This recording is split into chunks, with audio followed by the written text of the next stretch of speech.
Oi pessoal, sou Juliana do Metanoia e eu voltei aqui para a gente falar sobre as partes 3 e 4 desse livro aqui, ó. Como fazer amigos e influenciar pessoas.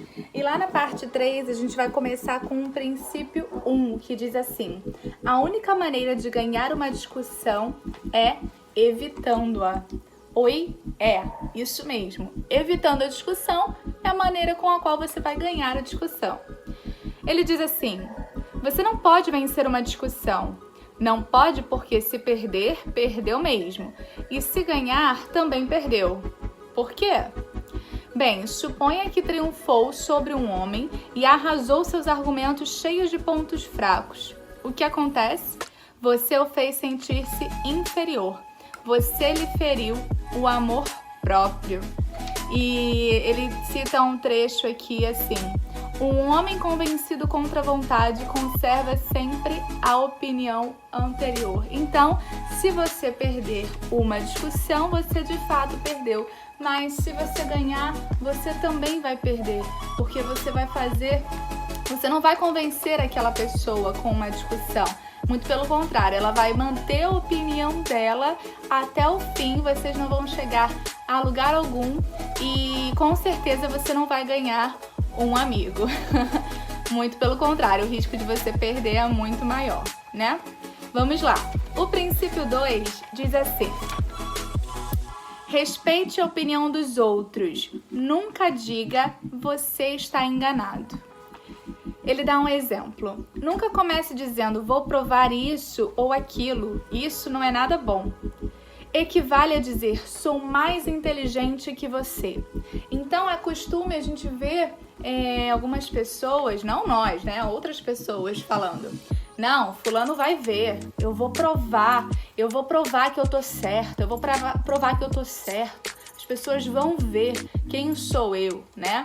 E quando você fala isso, você diz que a pessoa está enganada e você fala que vai provar alguma coisa, é como se você se colocasse como melhor do que os outros, como se você fosse mais inteligente do que os outros, né? Porque o que importa é a sua opinião e a verdade, e a única verdade é a sua, né? Vamos lá. O princípio 3. Se está enganado, reconheça o seu erro rápida e enfaticamente. Ele dá um exemplo aqui de que ele estava passeando com o cachorro dele numa área de bosque, né? E nessa área não passavam muitas pessoas, né? E o cachorro dele era um cachorro dócil.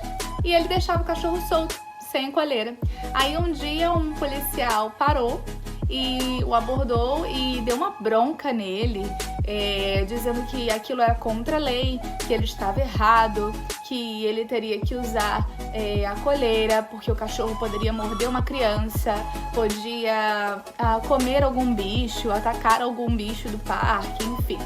E ele tentou se justificar algumas vezes e o policial foi bem enfático e deu uma bronca muito grande, disse que da próxima vez ele iria adverti-lo, né, iria multá-lo, enfim.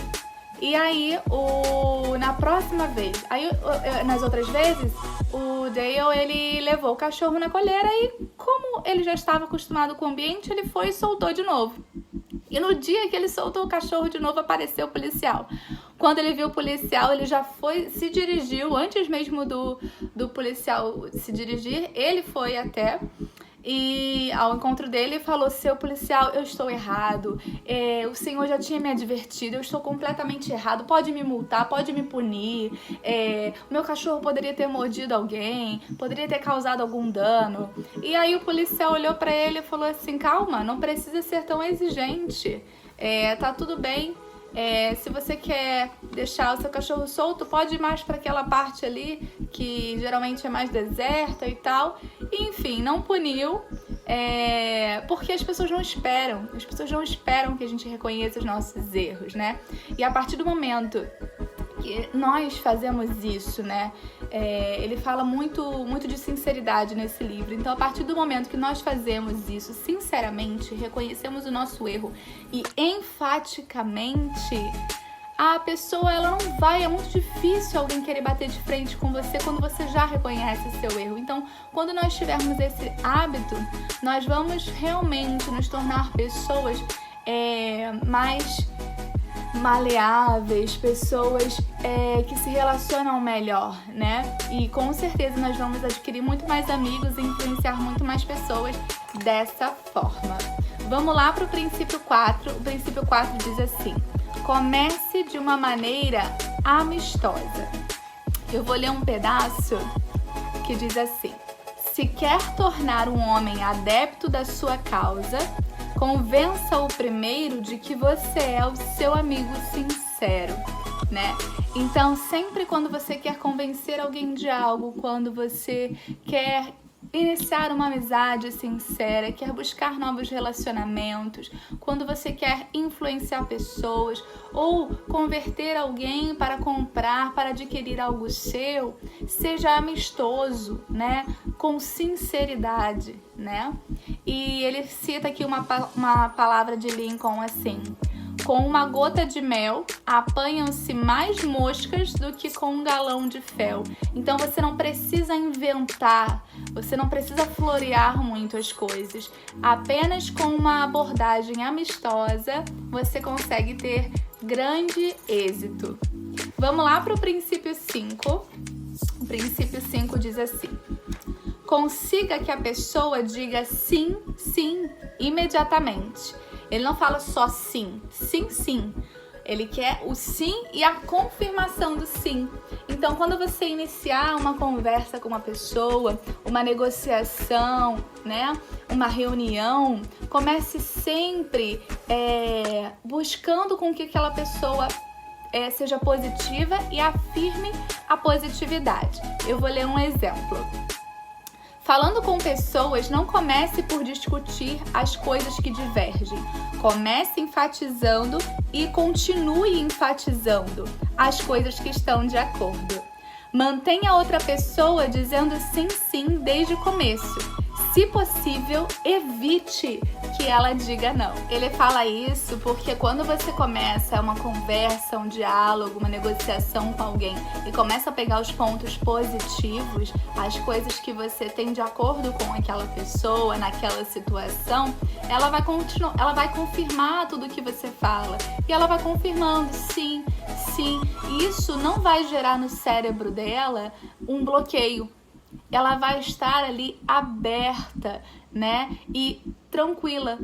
Ao invés dela começar negando ou querendo afirmar o lado dela e você afirmar o seu, essa pessoa já vai estar ali num estado relax, num estado mais aberto e num estado positivo. E isso só vai facilitar as coisas. No princípio 6, ele diz assim: deixe a outra pessoa falar durante boa parte da conversa.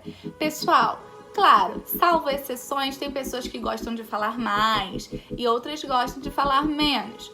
Mas esse não é o caso. O caso aqui é que todo ser humano gosta de ser valorizado, gosta de que ouçam as suas ideias, né? E gosta de receber atenção. Então, ao invés de você iniciar uma negociação ou um diálogo, uma conversa, querendo só falar de você, dos seus problemas ou das suas ideias, né, brilhantes, da sua vida, deixa a outra pessoa falar mais. Deixa ela falar o máximo que ela puder, porque além dela se sentir bem com você, na sua presença, você às vezes não precisa falar nada, ela vai sair de uma conversa com você que na verdade foi um monólogo, ela falou, e ela vai falar: nossa, ele dá esse exemplo aqui, que ele já fez isso, e a pessoa elogiou ele pra caramba, pra várias pessoas influentes, sendo que ele não fez nada, ele só ouviu, ele citou uma coisinha e a pessoa falou dela mesma, né? Primeiro, a pessoa vai amar você, vai amar a sua presença, vai amar conversar com você, vai amar fazer negócios com você. E segundo, quando a pessoa fala sobre ela mesma, você acaba tendo mais informações. Então você compreende como é aquela pessoa, como é a vida daquela pessoa, as experiências, como você pode intervir, né? E isso vai ser muito proveitoso. No princípio 7, ele diz assim: deixe que a pessoa sinta que a ideia é dela. E lá na frente ele cita: gostamos de ser consultados sobre nossos desejos, nossas vontades e nossas opiniões. E é verdade, nós humanos, gostamos de ser consultados sobre o que importa no nosso ponto de vista. Então, não precisa você mostrar que você é dono de uma ideia, de um projeto, de algo maravilhoso, que foi você que criou, que foi você que idealizou. Não precisa. Deixa outras pessoas ganhar espaço, porque quanto mais amigos sinceros você tiver, mais pessoas você influenciar, mais você vai ganhar. Você não precisa se colocar à frente dos outros, porque o que importa é lá na frente, são os resultados, são as amizades sinceras que você vai adquirir e as oportunidades que vão se abrir para você e quem estiver à sua volta. No princípio 8, ele diz assim: procure honestamente ver as coisas do ponto de vista da outra pessoa. Então ele sempre fala de sinceridade, de honestidade, não é verdade? Então procure ver as coisas honestamente pelo ponto de vista da outra pessoa. Ele cita: lembre-se de que as pessoas, mesmo quando estão completamente erradas, não gostam de saber de tal coisa. Não as condene. Qualquer louco pode fazer isso, ou seja, qualquer louco pode condenar as pessoas por isso. Esforce-se para entendê-las. Apenas um homem sábio, tolerante e mesmo excepcional é capaz de assim proceder. Então, seja excepcional, seja tolerante, não condene as pessoas, mesmo que elas estejam erradas, né? Procure honestamente ver o ponto de vista pelo outro ângulo, pelo ângulo do outro. No princípio 9 diz assim: seja receptivo às ideias e desejos da outra pessoa. Então, mesmo que aquela ideia inicial do outro não seja a ideia que vai se concretizar, não julgue aquilo, né? Seja receptivo às ideias e aos desejos da outra pessoa. E diz assim: se eu estivesse no seu lugar, sem dúvida alguma, pensaria exatamente como você. Então, é uma sugestão de posicionamento. Ele sugere que a gente diga a outra pessoa que, nossa, realmente, se eu estivesse no seu lugar, eu pensaria exatamente como você pensa. No princípio 10 diz assim: apele para os mais nobres motivos. E ele cita, você não tem necessidade... Apele para os mais nobres motivos. Bom, se a gente pegar todos os princípios anteriores, você já conheceu bem aquela outra pessoa, você já vai estar consciente do que ela gosta, de quais são os desejos, quais são as necessidades daquela pessoa. Então, quando você precisar fazer um apelo para algo que você queira direcionar ou propor, faça pelos nobres motivos. E ele diz assim, em uma parte desse capítulo: mas todos nós, no fundo, somos idealistas e gostamos de considerar os motivos que nos parecem bons. Assim, com o intuito de mudar as pessoas, apelamos para os seus mais nobres motivos. Princípio 11. Dramatize suas ideias. Isso mesmo, seja um pouco dramático. Ele diz: afirmar apenas a verdade não é o bastante. Você tem que fazer demonstrações. O cinema faz isso, a televisão faz isso. E você terá que fazer o mesmo, se quiser merecer atenção. Princípio 12. Lance um desafio. Ele cita um autor que diz: o meio para conseguir a realização de tais coisas é estimular a competição. Não prego isso como sórdido meio de ganhar mais dinheiro, mas como o desejo de superar. Aí ele fala: o desejo de superar, o desafio, vencer o competidor é um meio infalível de apelar para os homens de espírito. E é verdade, toda vez que se lança um desafio, as pessoas elas tendem a querer superar. Princípio 12. Lance um desafio. E ele cita um autor que diz assim: o meio para conseguir a realização de tais coisas é estimular a competição. Não prego isso como sórdido meio de ganhar mais dinheiro, mas como o desejo de se superar. O desejo de superar, o desafio, vencer o competidor, um meio infalível de apelar para os homens de espírito.